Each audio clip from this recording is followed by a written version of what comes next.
Alright. Ah! Check new GTA San Andreas speedrun glitch. Why? I don't even know the old one.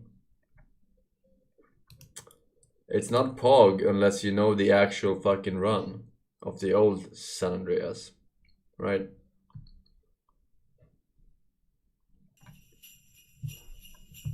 Otherwise it's just another bug. Wait, what? Old was 5 hours, new is 20 minutes? What the fuck?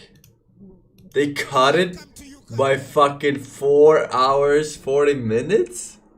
Okay, that is crazy. Tell me, what is it called? I guess I can use... That is fucking new San Andreas speed run glitch. Is that what I wanna? This new glitch just broke GTA San Andreas 1 week ago. At the beginning of October 2019, the world record for beating Grand Theft Auto San Andreas was 3 hours, 52 minutes and 7 seconds. No, you lied. You said it was 5 hours. It's still reasonable. 2 weeks later, it was less than 20 minutes. So what on earth happened? What flag is this? What flag is this? Oh, this is Portugal? Really? What on earth happened? On the 5th of October, the San Andreas speedrunner PowdyNet dropped a Reddit post titled Grand Theft Auto San Andreas. I don't fucking know. Portugal flag? Huh? Really? He outlined a ridiculous strategy that would enable players to go from essentially the start of the game to the very... Swedish education. It has nothing to do with Swedish education. It has to do with fucking... non-important facts that you just remove from your brain to... very final mission. These types of major skips aren't necessarily new to speed. My brain is kind of like my Steam library. I only keep the most important and recent things in my brain. Everything else that's not relevant, that I finished or won't use, that shit is getting uninstalled, bro, because I'm getting new shit every day. Speedrunning. The most famous of these types of strategies is likely the wrong warp in Zelda, Ocarina of Time. Using very specific tricks, we can go from the Deku tree, which is basically... Is this another category, or is this the any percent now? 20 minutes is any percent, right? The first dungeon of the game, to the end of the very last dungeon, enabling players to beat the game in under 20 minutes. Even in the Grand Theft Auto series, this type of exploit has been seen before. In 2016, a glitch known as Script Stack Underflow was uncovered that allowed speedrunners to beat GTA Vice City in less than 10 minutes. These glitches are crazy, and truth be told, upon initial viewing, a lot of people think they are fake, or the product of hacking or cheats. Hello. But they are indeed very real, albeit extremely complex and difficult to grasp.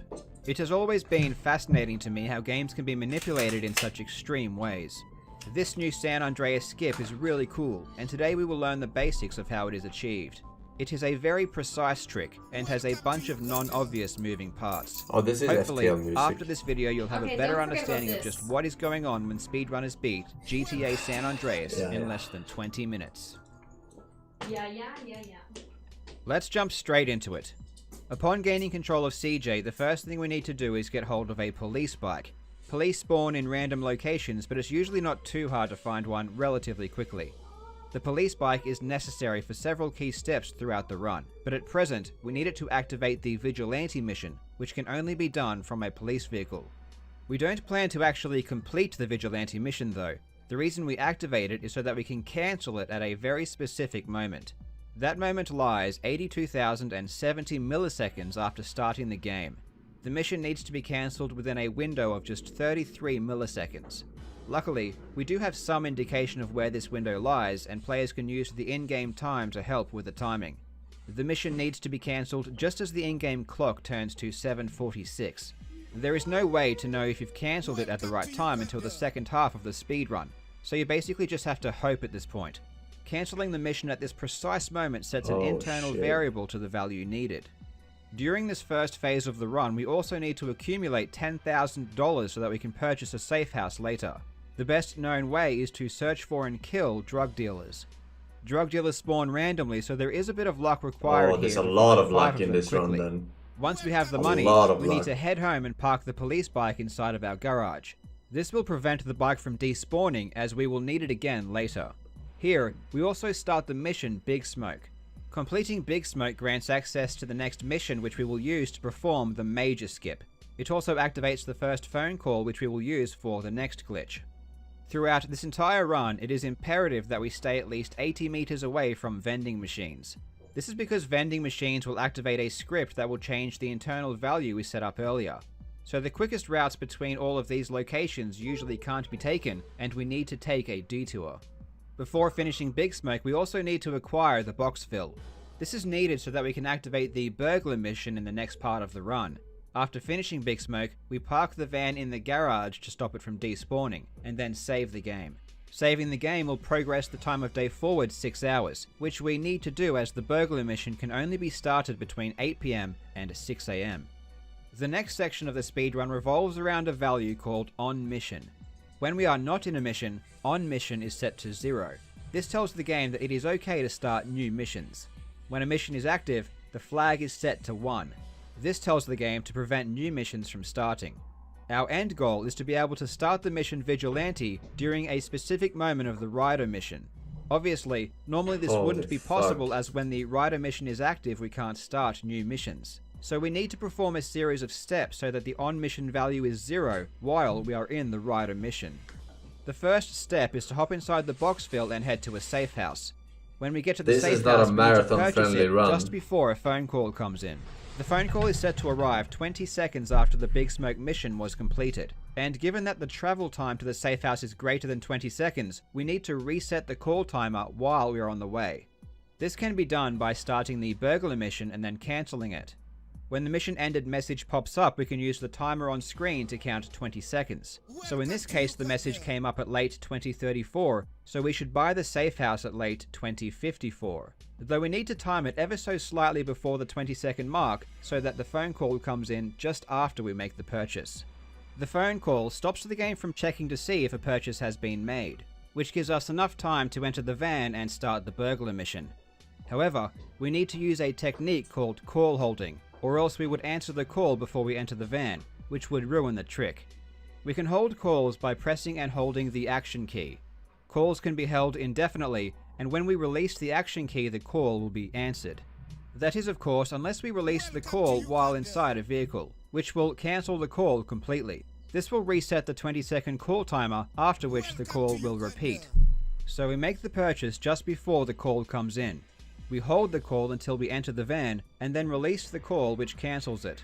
Now that the phone call has ended, the game will check to see if any purchases have been made.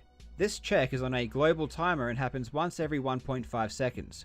In order to execute this trick correctly, we need to start the burglar mission on the same frame that the game performs this check. If this happens, the burglar mission will become active, but the on-mission value will be set to 0. There is no way to set this trick up, and it's basically a case of spamming the mission start button and hoping that it lands on the correct frame. Luckily, you can keep trying if it fails. However, if the purchase check happens before you start the burglar mission, the trick will fail, and the run will be over. When the purchase check does happen and the game detects that you have bought the safe house, a blip will sound letting you know.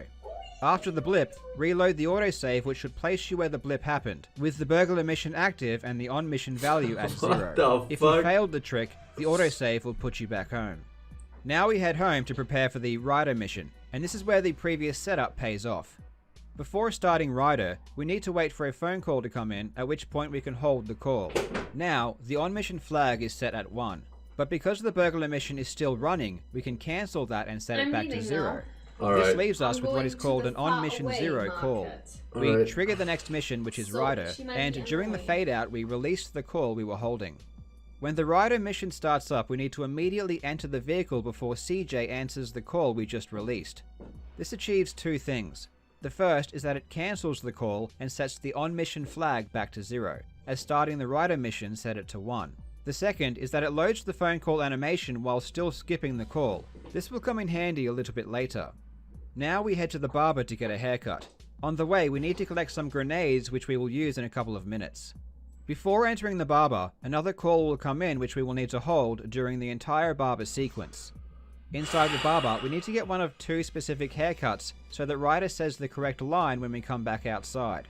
During the fade out as we leave the barber, we release the call we were holding, which glitches the next cutscene and gives movement to CJ. The fact that we loaded the call animation earlier in the run means we can hang up the call before Ryder says his first line. If we hung up later during his line, it would skip his line and make the rest of the run impossible. Because the cutscene is supposed to be running, the camera is now fixed in place, but we can fix this by re-entering the barber. In order to skip to the end of the game, we need to start the vigilante mission at a specific time in the cutscene that was playing when we left the barber. Here is how the cutscene normally plays out. You know something? I take it back. Old Reese still got it cracking. Man, what's this? Shit look ridiculous. The window we have to work with opens at 1 second after the camera change after Ryder's first line, and it closes 2 seconds after that camera change. I'll play the cutscene again, but I'll highlight the screen during that window. You know something? I take it back. Old Reese still got it cracking. Man, what's this? Shit look ridiculous.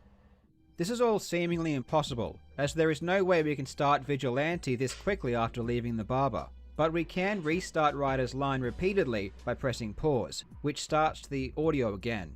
So for the next section of the run, players will need to press pause every few seconds. The cutscene audio can be extended indefinitely using this method. I take it back. Old Reese still got it. You know something? I take it back. Old Reese still got it. You know something? I take it back. Old Reese. After leaving the barbers for the second time, we need to head back home, which is where we stored the police vehicle. When we arrive, we first need to restart the Ryder mission. This is because when we executed the cutscene glitch that enabled movement, we lost the ability to enter vehicles, so starting Ryder gives us back this ability. Upon starting the Ryder mission, the on-mission flag is set to 1, which would prevent us from starting Vigilante. In order to fix this, we used the grenade we picked up earlier to fail the mission. So we drive Ryder to the garage where the police bike is stored, then lob a grenade at the car which blows it up, failing the mission. After we throw the grenade, we also need to get on the police bike to get ready to start Vigilante.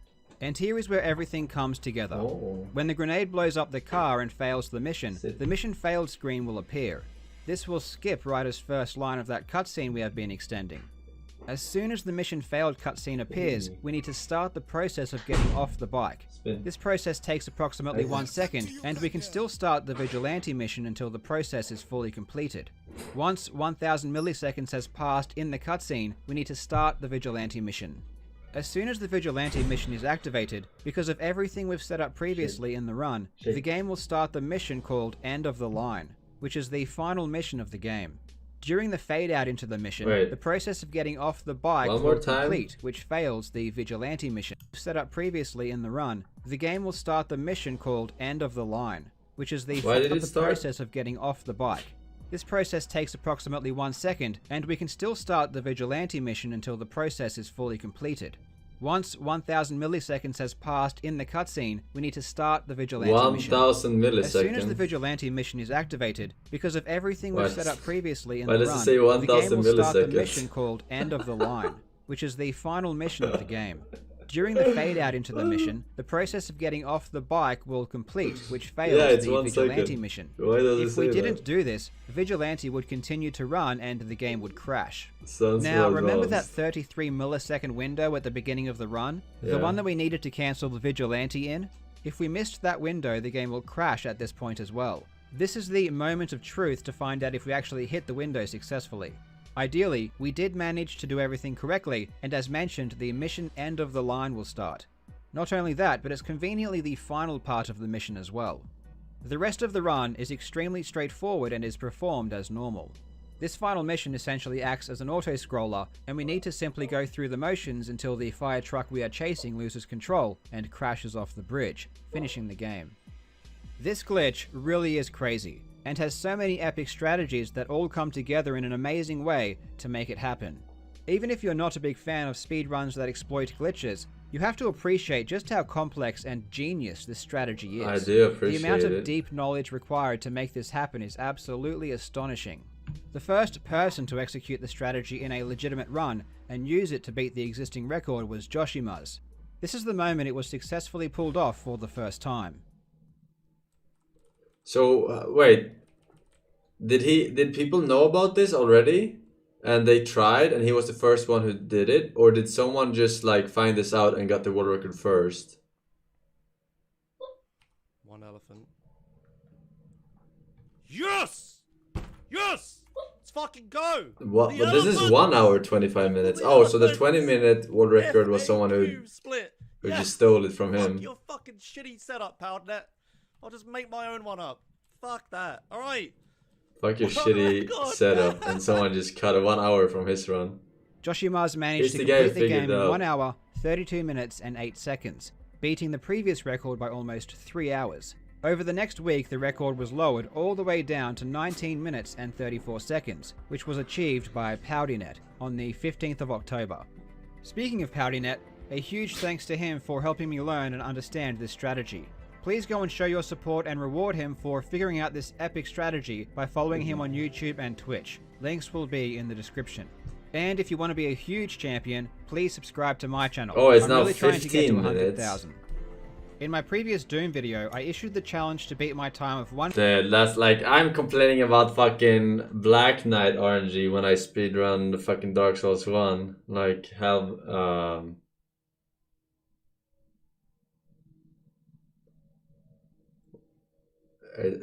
is it Halberd? It's Halberd, right? Yeah, it's Halberd. I complain about that shit, like 20% drop chance or whatever. Like 9 minutes, 8 minutes into the run, 7 minutes into the run. But this shit is fucking ridiculous. Absolutely fucking ridiculous. Here you go, BB. Good BB. I wouldn't want to speedrun that. I wouldn't want to speedrun that ever. Ever. Big Hair and 3 says that I wasn't here for my 1 year anniversary. So could you please fist me one more time, Peppa? I'm sorry, man. I'm sorry. Of course. But it was your fault, right? Yeah.